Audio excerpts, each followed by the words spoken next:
Hi, welcome to the Bookaholic podcast, or should I say Guy? Hi, how are you?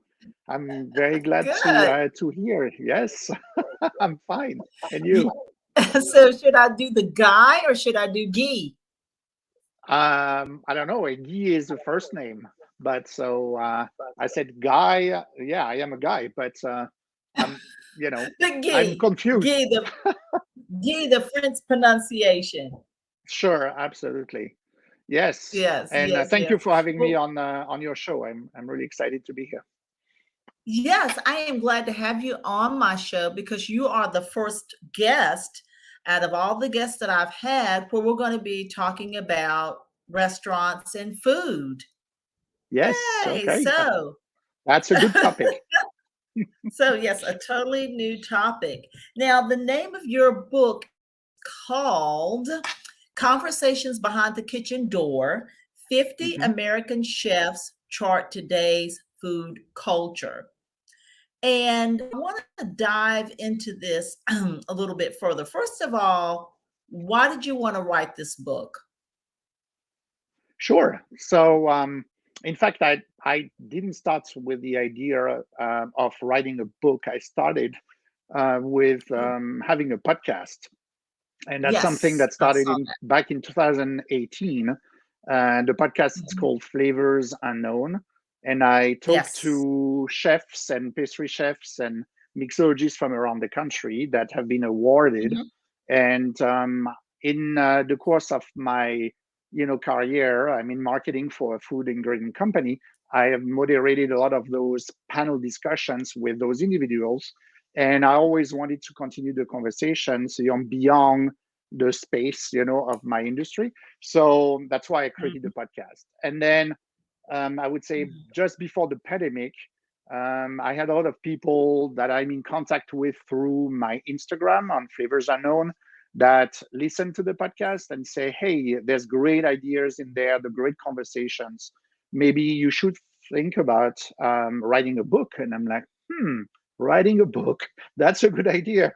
I had some Yes. experience of writing articles and so on, but never writing a book. So that's my first experience, but that's how it started. They planted the grain in my brain, and Yes. yeah, I had more time during the pandemic, so I started to be part of like a writing group, and then having like a writing coach and guiding me into this new industry of publication industry that I didn't know. And here we are.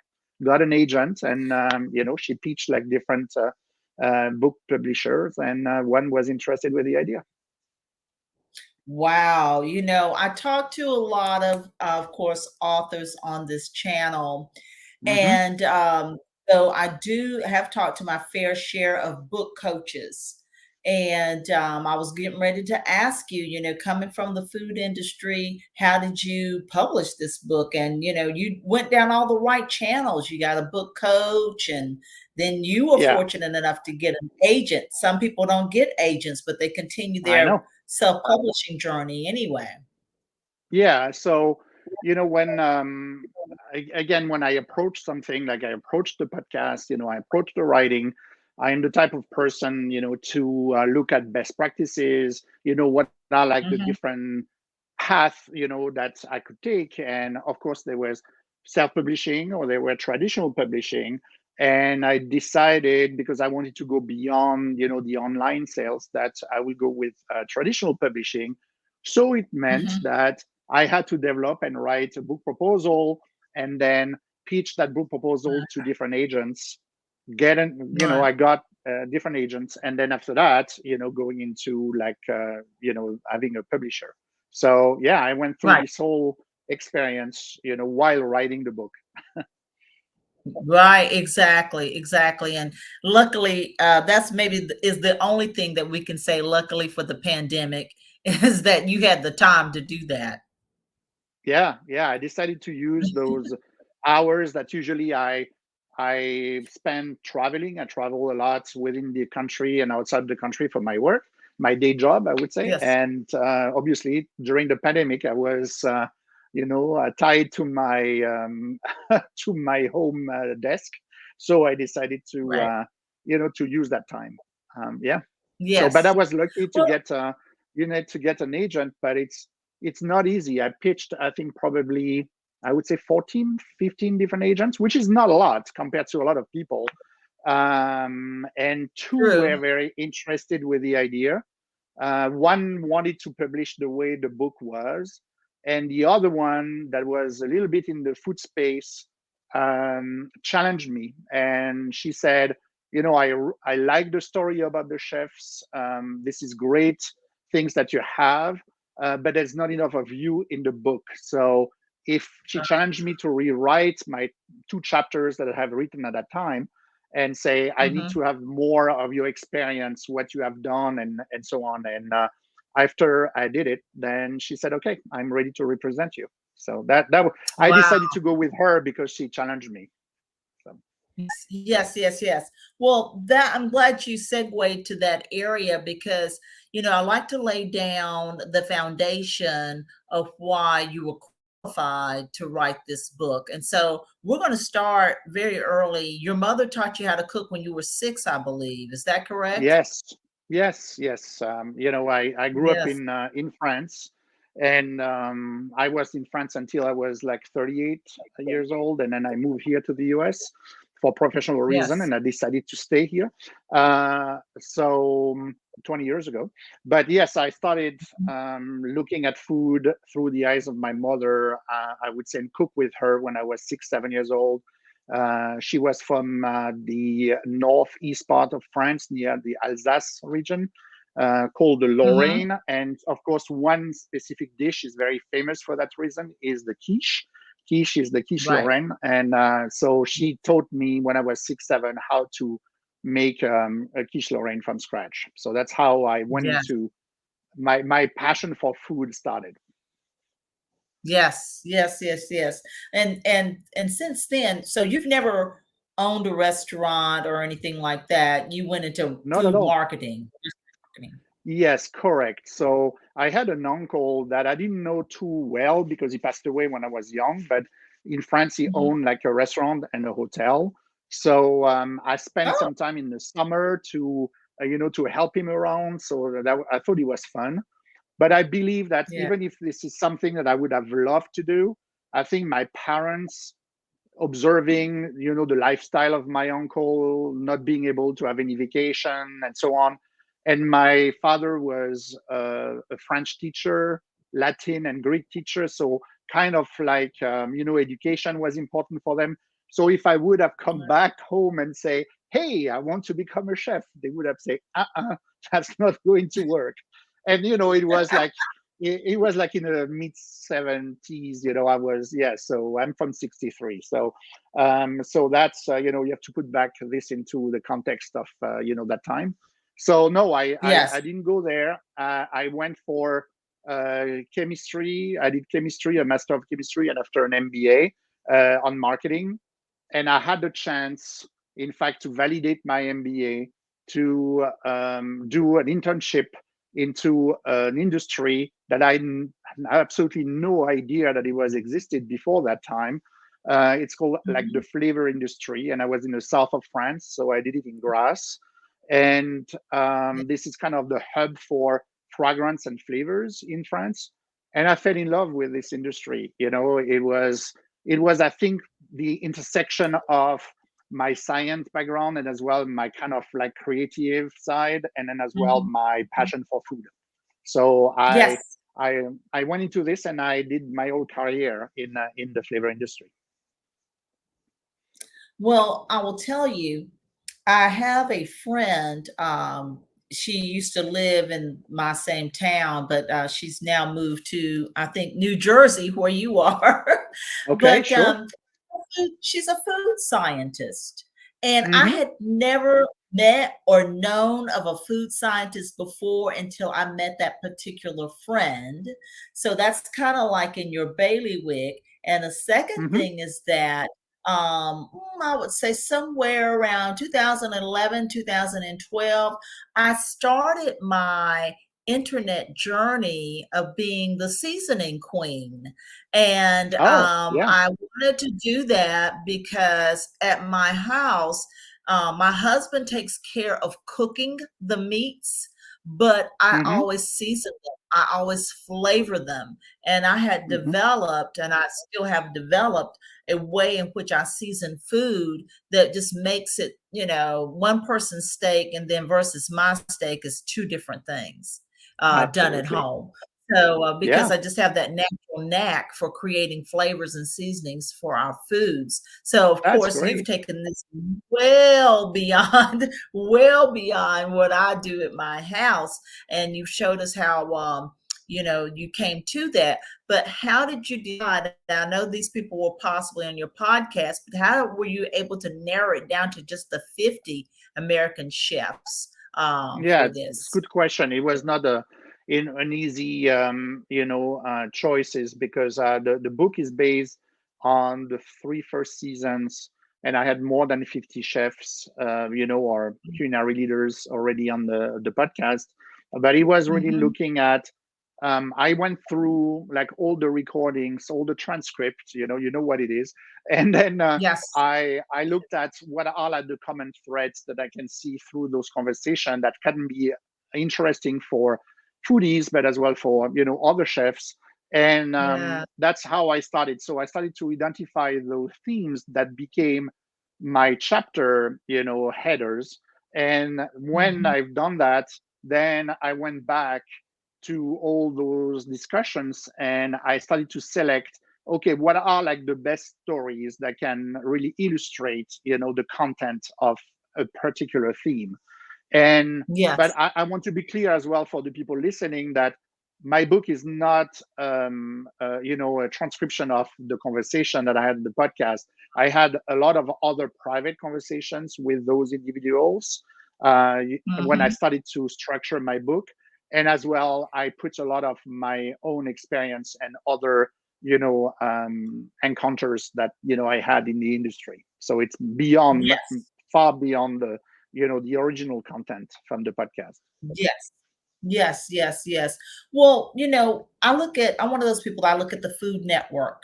And I Hmm. love seeing, especially this time of year where they have the holiday baking championships and the Halloween wars where they make all these fantastical cakes Yeah. and cookies and pies and all of this stuff, and so you get familiar with the chefs that come through the Food Hmm. Network. Now, are any of the Food Network chefs featured in this book, or is it chefs Oh, that we may not sure.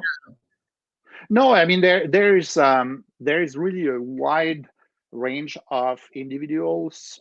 There are some very famous chefs that are that were on TV, but as well chefs know? that are representing like chefs that are coming from the first and second generation of immigrants, which is important in Mhm. the culture of the food in the US today. And then there's people that Mhm. are more on like fast casual. Even we talk about food trucks, in the book. Yeah. But yeah, I mean, like Yes. Elizabeth Faulkner, for instance, who was very nice to write the forward of the book, Yes. was on TV and in a lot of shows. And I had Chef Edouard Lee. I had like David Burke. I have Chef Gabriel Crowther. I had Declan Organ that was at Hell's Kitchen, for instance, competition. So yes, I Mhm. have a, Mhm. a lot of chefs that went and I participated to a lot of shows, either as a contestant or even as a judge now, because some evolve from the contestant to a judge position of those shows.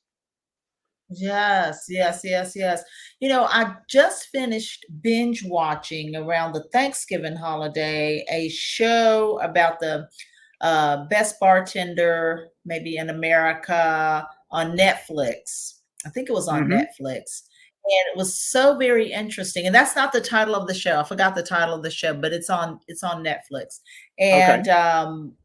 And it was really, really good. And they really had some very interesting challenges with the mixologist. You know, fast going towards another direction, when you go out and when you go to any type of supposed to be restaurant quality, you're going to pay about $21 for a cocktail. But sometimes they're good, sometimes they're bad. I haven't met those mixologists that was profiled in that Netflix showdown of mixologists. I think, when people order drinks, it's just like, I could make this drink better at home. What can we get as people that's going to a bar or to a restaurant and you're ordering a drink and you want, the certain way you want it to taste from the one good drink that you had. How can drinks be consistent, first of all? And what can you as a patron tell your bartender if you're unsatisfied with your drink? Yeah, I mean, first of all, when you talk about like $20 a drink, that's really on the expensive side, because Very. I mean, they are usually a little bit less than that. Um, so that's an expensive side, of the drink. In terms Yes. of So you so wanted to taste great. Yeah, no, no, absolutely. And so, first of all, I think it's important, to look at. I like when I go to a bar to first do a little bit of homework before. So that's mean that Mm, if I go to a bar, like say I live next to New York City, if I go to a bar and I go to, I just walk around and I open the door of a bar and I don't really know what it is, I will go with something, and it's not considered maybe like a bar that is going to serve me like craft cocktails with a lot of creativity, for instance. Then right. I go for the classic. So I am personally, I love gin and tonic, and I love old fashioned. I will love now maybe like a paloma, based on tequila. So that's usually where Mhm. I go for, because they are the standard. And even if you go to a bar which is not like classified being like an edgy bar or craft cocktail, they are standard recipe that usually they are pretty good, and usually they are not too expensive. And Yeah. then if you know a little bit more, if you are into that space, passionate about the spirits, if you go to a gin and tonic, then look at the gin behind the bar and say, hey, I don't want to mention any brands here, but like Right. pick like a brand that you like and that or ask the bartender what kind of gin do you use in your gin and tonic, and whatever they mention, maybe you can say, hey, do you mind substitute it with something else, because that's more to your Right. taste. So that's the first things I Right. will do. But otherwise, I do always my homework. So I am going to go Yes. with on the holidays to Miami with my children. I mean, say children, they are in a legal drinking age. So, so we Right. are going to go to bars, but when you say children, people can say, oh, 10 years old. No, no, they are like, 24, 26. So, which is cool. I'm going to the bar with them. But I have already, do my research, and I'm like, okay, what are like the best bars, in Miami? Where do I find craft cocktails? What are like the trendy like bartenders and mixologists who have been like maybe featured in eaters .com, or that type of things. And then I will Yeah. place all of that into my Google map, on my phone, Yes. and that's where I am going to go. So I know already that those places are going to be really higher than, I have nothing against dive bar. I go to dive bar, but for different occasion. And Right. so then I will look into on the menu, and I will start chatting with the bartender to try to understand, hey, that drink seems to be interesting. What was the idea behind it? Who came up with Right. this idea of? So you need to engage the conversation. So, but Yes. that's the way how I Yeah. approach. It's not like one answer fits all. Yeah. Right, right. And when you mentioned Miami, and that's where I first started to see these $21 beverages, Really? by the Okay, way. so I get to get Yes, ready then. yes, yes. Yeah, Be- Miami can be extremely expensive. I travel a lot, and uh-huh. Miami is so far the most expensive city, really Yeah. ever on But and I'm I'm talking. looking forward. I'm looking forward to it, because there's obviously a lot of influences, like Hispanic background influences. There's some Cuban Yes, influences. in Miami. So there's drinks that I'm looking forward to to experiment. Most definitely. It's a good stomping ground for that. Yeah, Well, now let me ask you this question. So, well, tell you this. I'm in the Charlotte, North Carolina area, and we have a hmm, local Johnson and Wales University. And if there's one thing that Charlotte has and has had consistently throughout the years, we have had great restaurants in our area, fantastic ones.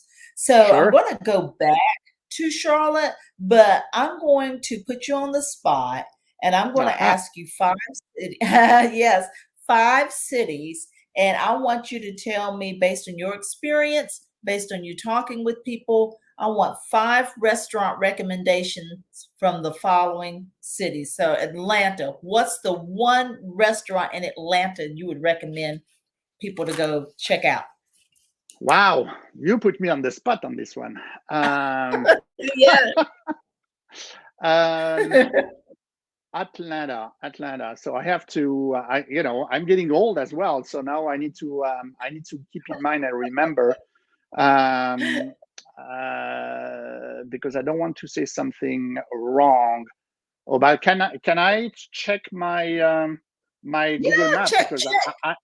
I have a Yes. Google Map on Atlanta. I can tell you that. Well, well, So I tell you, while you're looking so for Atlanta, maybe you can shout out New York. sure. So New York, there, it's like almost like when you have 3 children and say, "What is your favorite one?" There's so many there's so many restaurants in New York. But I have to say So, two people that were on my that are on the book, and I love to go to. One very high end, expensive but great, worth it. It's a 2 Michelin star. It's Gabriel Crother. It's on. It's behind like the public library on Bryant Park, and then the yes, other one, I love Bryant Park. Okay, wait a minute. You yeah, just said it's Gabrielle what? Gabriel Crother. So Kreuther. Gabriel Crother. Okay, and that's behind Bryant behind the library. Brian, yes, behind the library. Yes, absolutely. And then the other one, Wow. I will give you two. The other one, I think it's Okay. fantastic.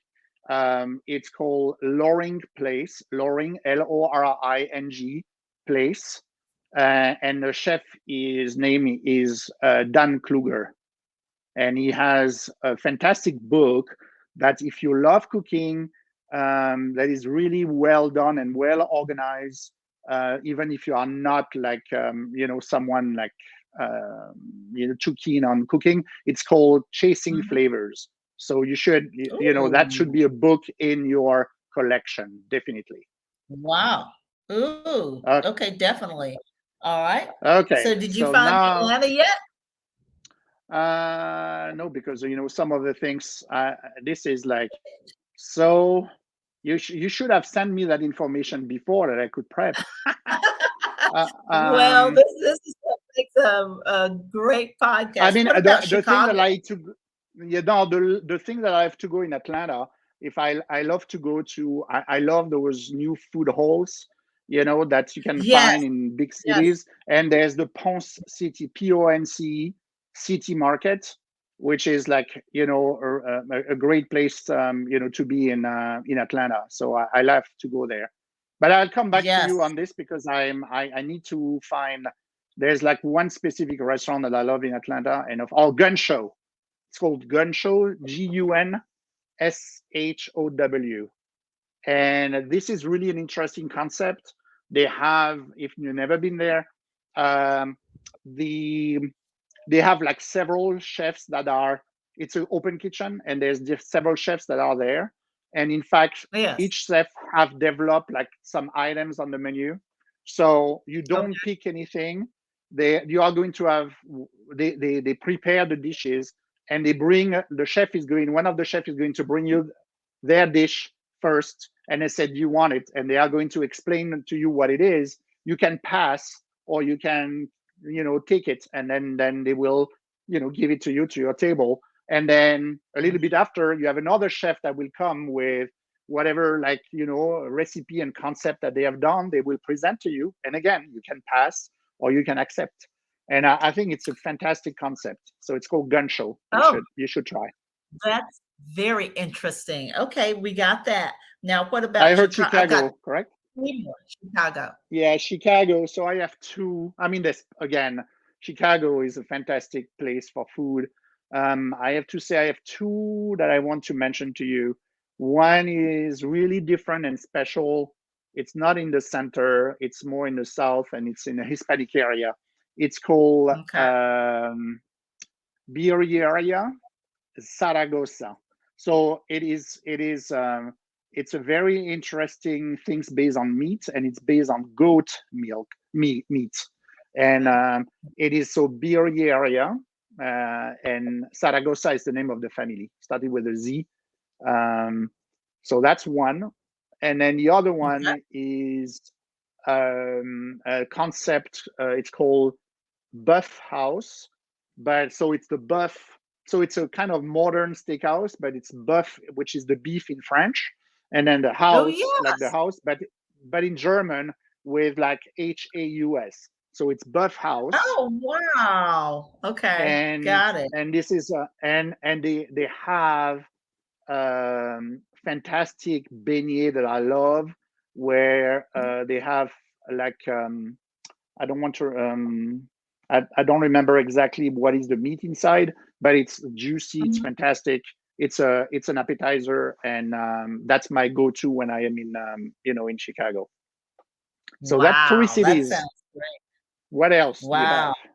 I got 2 more. LA. Okay.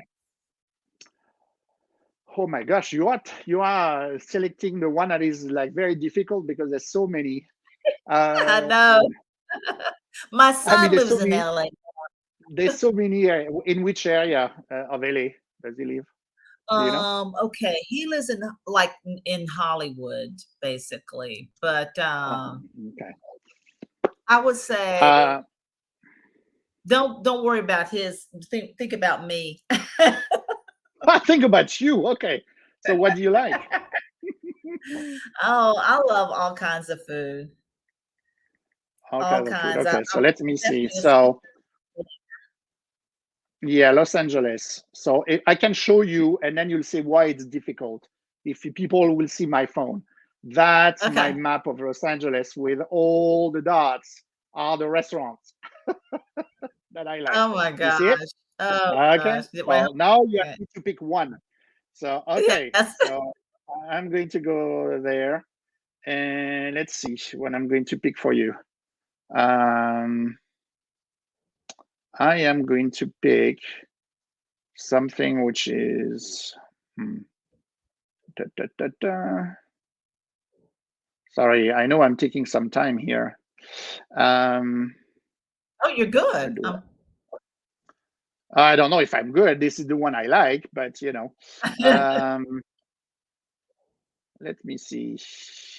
What do I have? Hmm. Mm, mm, mm, mm. What do I have here? When am I? Sorry, I'm trying to see. Maybe with You're good. my You're map, it will be okay. I am going to give you. I'm going to give you two as well because I gave you two on the others. good. Okay. So, okay. So one chef that is in the book, his name is Tim Hollinger, and he is at Otium. So Otium is a great restaurant. The bar is very good as well. So Otium. So you should go Mhm. there. And then in the same area, what do I have here? Um, I don't know if it's the same area, but I am going to give you.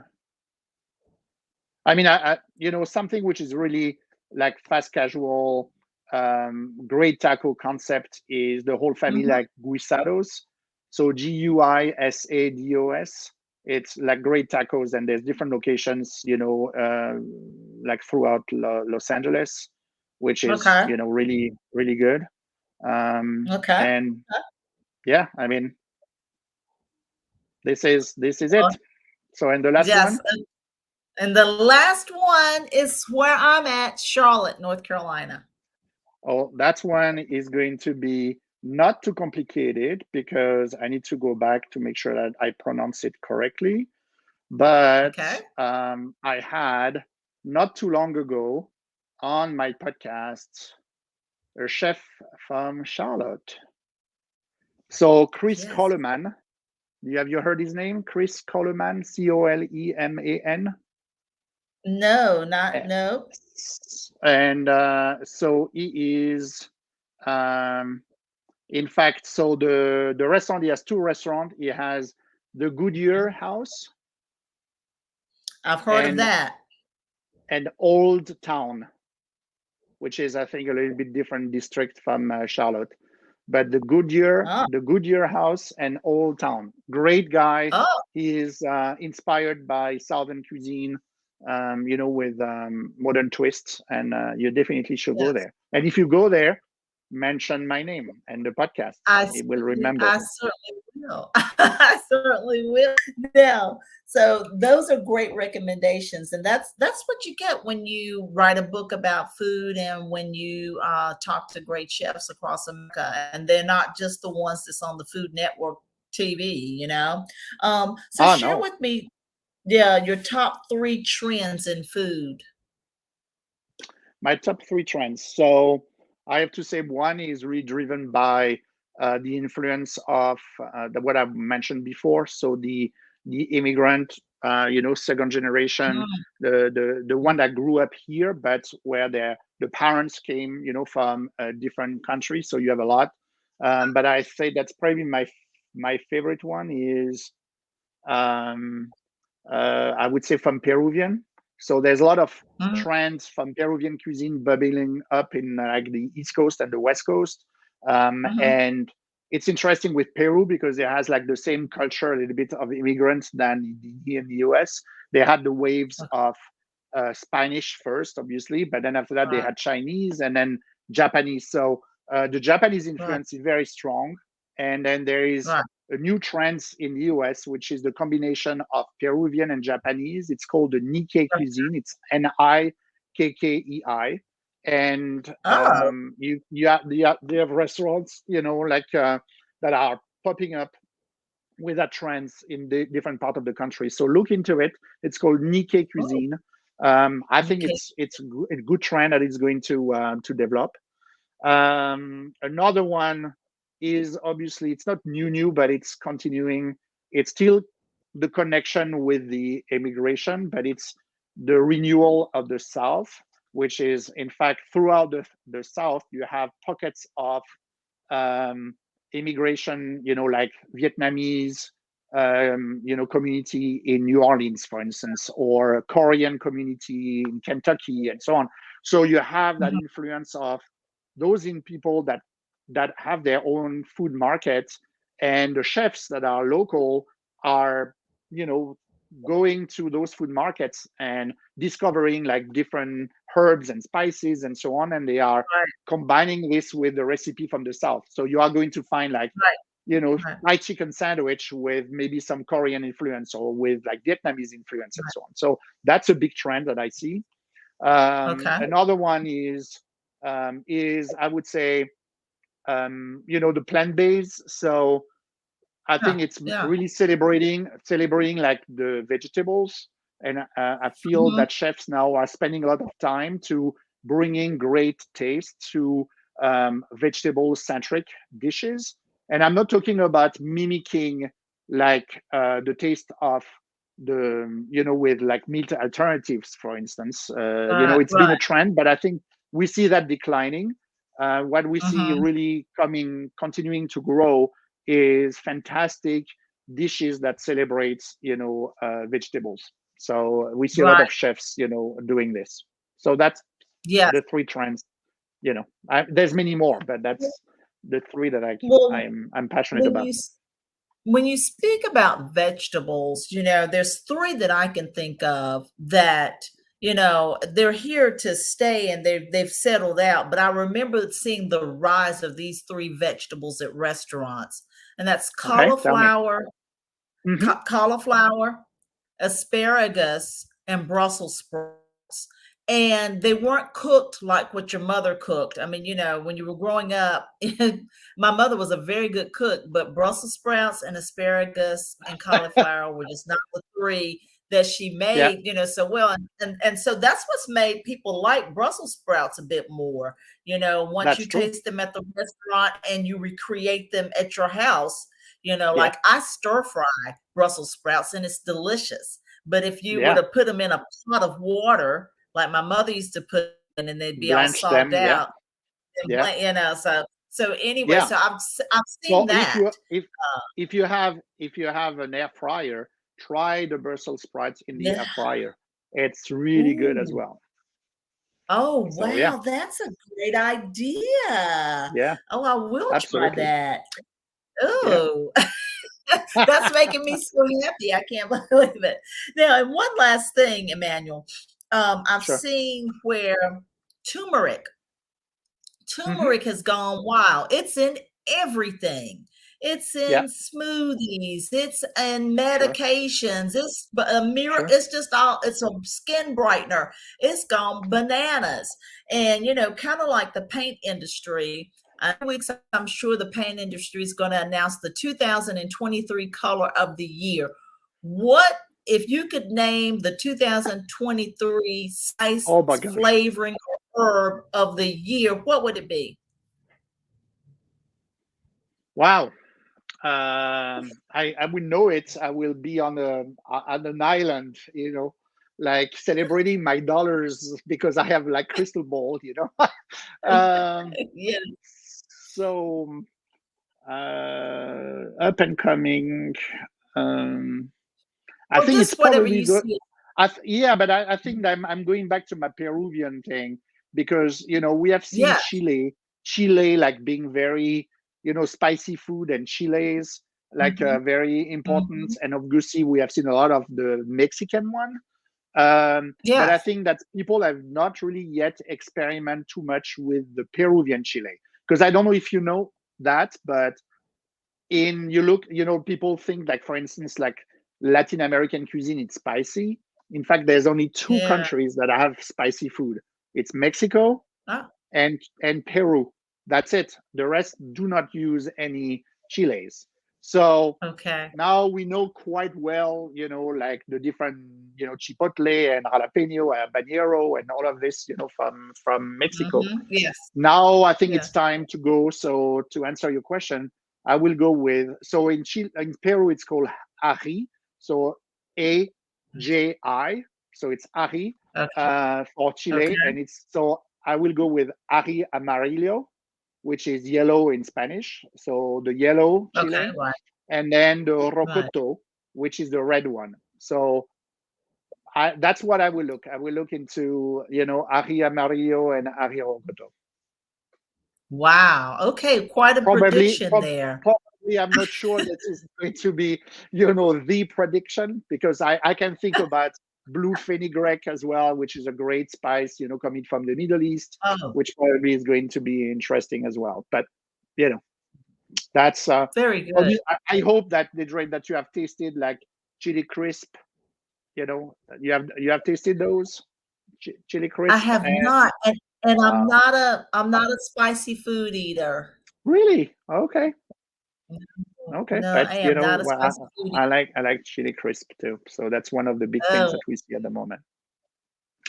So well, yeah, who but knows? so Maybe people I'll try it. can read this on on Conversations Behind the Kitchen Door. There is Mhm.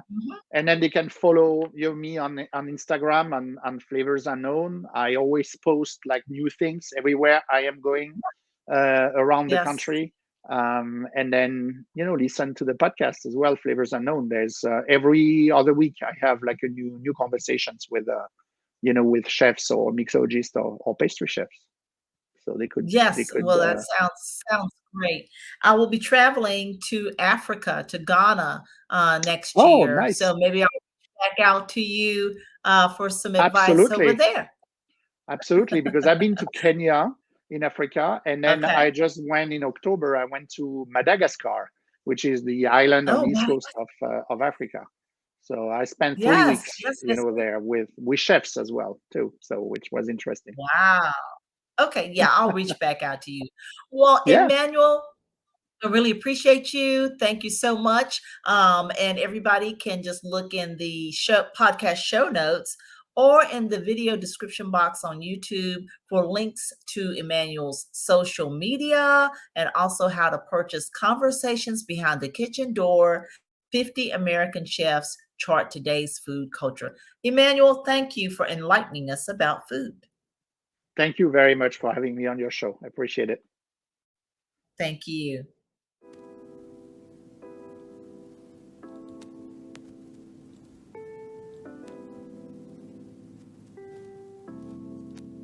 Bookaholics is a safe place for reading junkies who obsess over books, authors, bookstores, book news, and book trivia. We'll nerd out with book reviews, author interviews, our habit, and other bookish things. Here is your host, Deirdre Pippins.